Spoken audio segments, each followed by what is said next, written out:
Yon, welcome back sa ating YouTube channel, Rondy TV mo. Yun ang ulit bago tayo magpatuloy, siyempre magsishoutout tayo sa mga tulpo natin dyan na patuloy pa rin sumusuporta at nagpapaloko sa kanilang iniidolong si Senador Rapi Tulfo. Yun ang ito yung ulit panayam ni Ma'am Julie Licop, yung pinakauna talaga, pinakaunang asawa ni Senador Rapi Tulfo, at ayon sa kanya, dahil nga sa pamamahiya ni Senador Rapi Tulfo sa kanya sa pamamagitan ng programa ni Senador Rapi Tulfo na napapanood sa buong bansa, ay muntik na rin siyang magpakamatay. Biruin nyo yan mga kababayan, dahil sa mga ginagawa ni Senador Rapi Tulfo na pamamahiya sa kanyang programa, may mga taong nag-iisip na ng ganon na magpakamatay na lang kaysa mahihiya sila o nahihiya sila sa buong mundo. Dahil nga itong programa ni Senador Rapi Tulfo ay sikat na sikat, napapanood kahit sa ang bansa,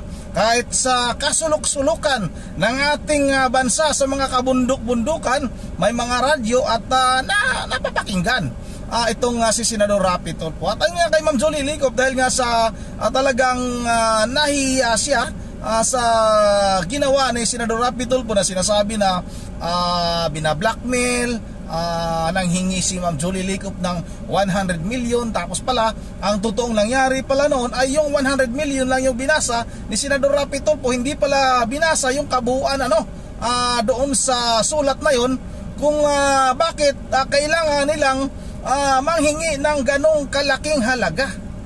Biruin nyo ba naman mga kababayan, simula nung 5 buwang buntis na iniwan itong si Ma'am Julie Licop, hindi man lang nagbigay kahit 5 may butas daw sa gitna. Wala na 5 duling.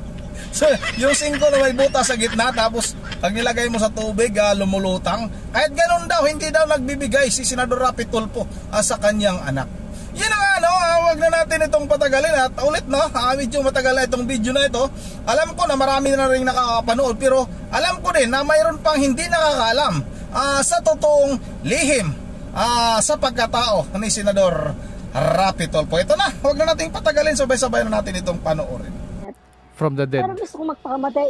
Parang gusto ko uling mag-suicide dahil sa kahihiyan na tinawag niya ako, nag-extort up sa kanya o nag-blackmail. Masakit kasi yun Kasi for all those years na nawala siya, na after 14.5 years na nawala siya sa buhay namin mag-ina, tapos hindi man siya humingi ng sorry, no apology, ganun. Tapos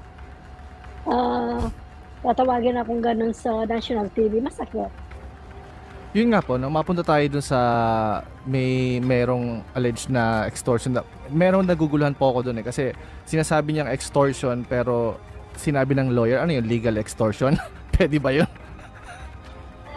No, that is actually a demand letter na pinadala ng lawyer sa kanya.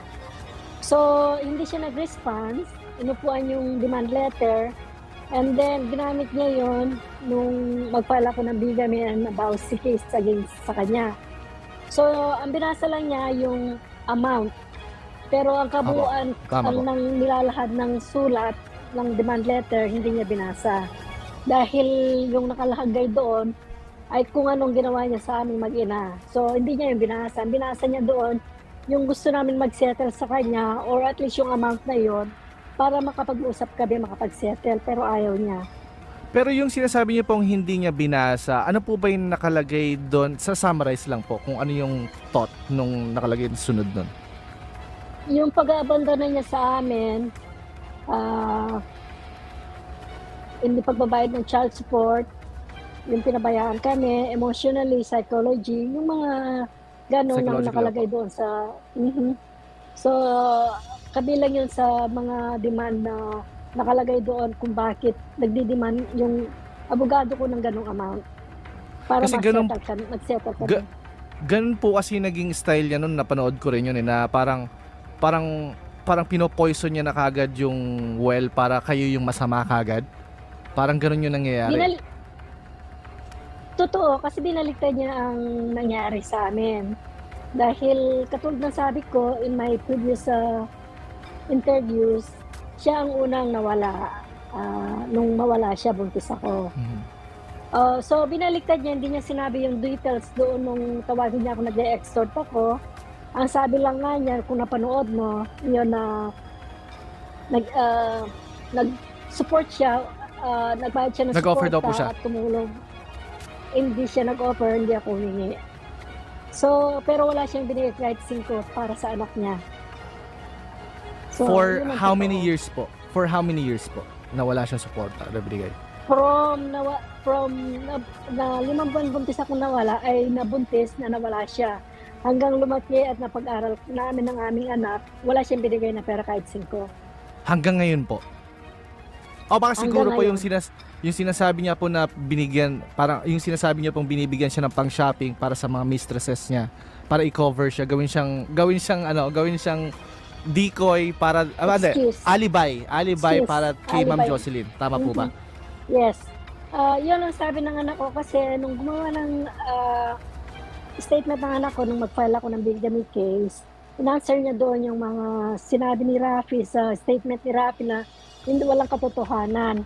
So, hindi ko alam lahat kasi hindi naman siya, nagkukwento nga yung anak ko pag nakikita sila mag-ama dahil ayaw ko naririnig ang pangalan ni Rafi.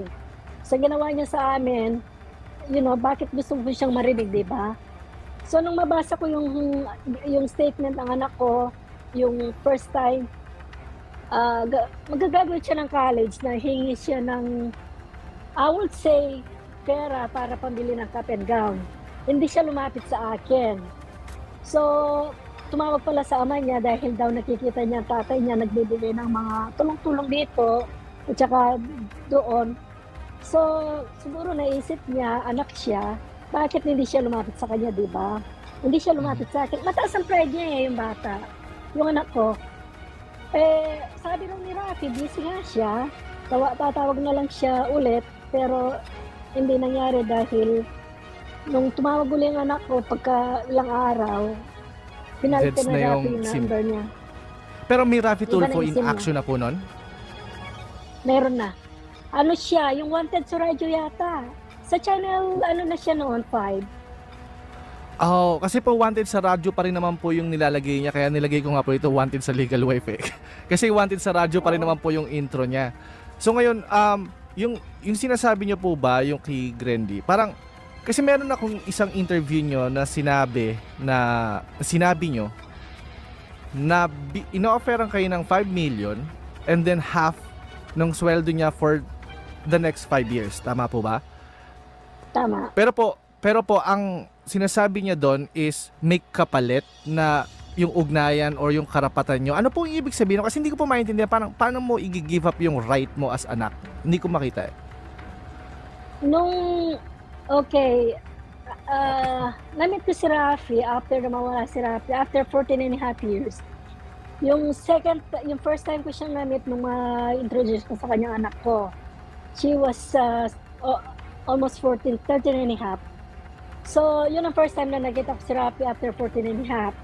Then, nakita ko siya for the second time after,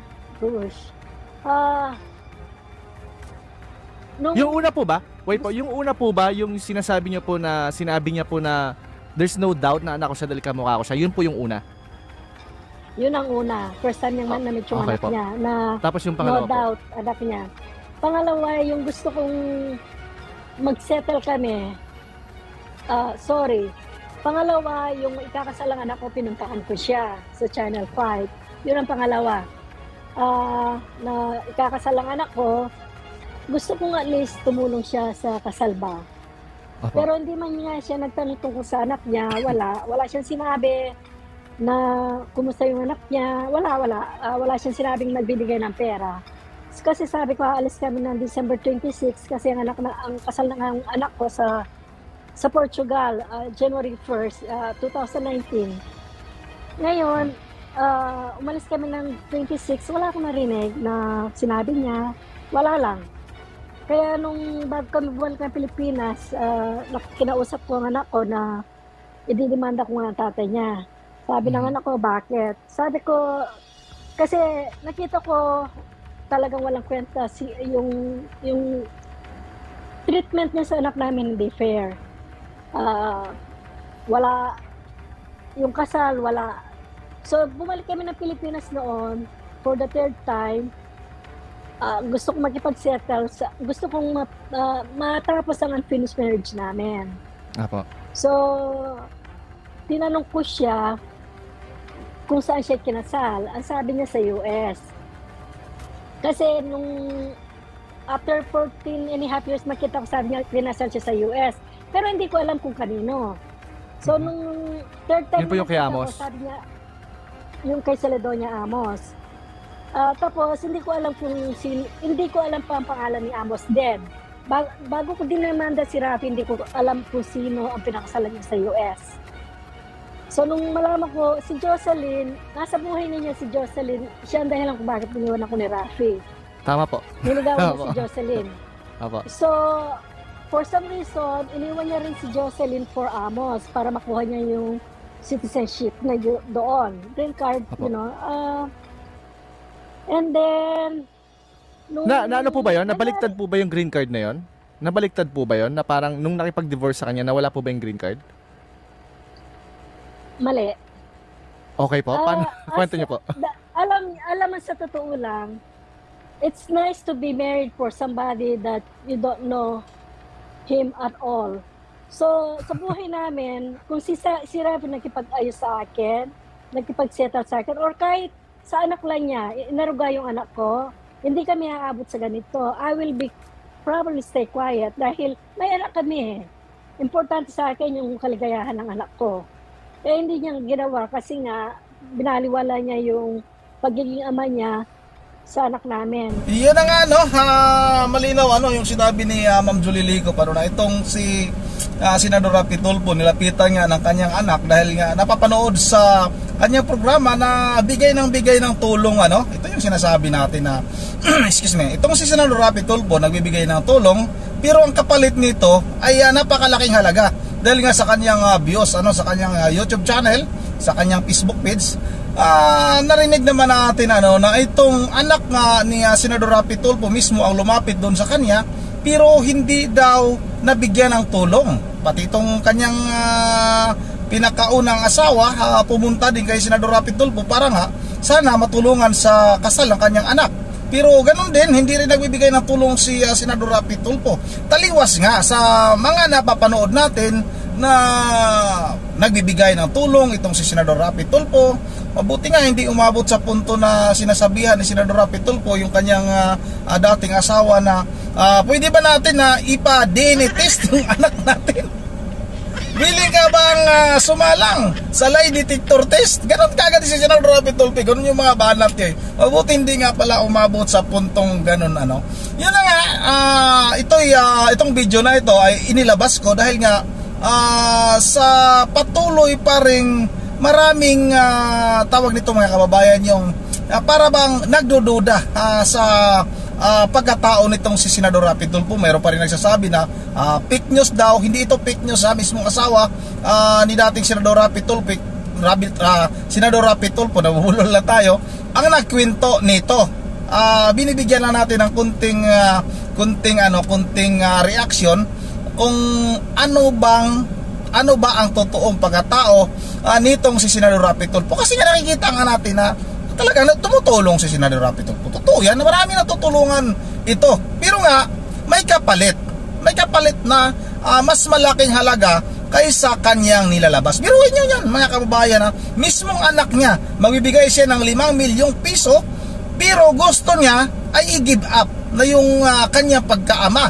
Hindi na mangingialam itong anak niya sa kanyang buhay. Hindi naman pwede yun kasi yun yung pinakauna niyang anak. Daming asawa ni Senador Rafi Tulfo kaya pala galit na galit ito sa mga ating mga kababayang mga kalalakihan dyan na ayaw magpakasal.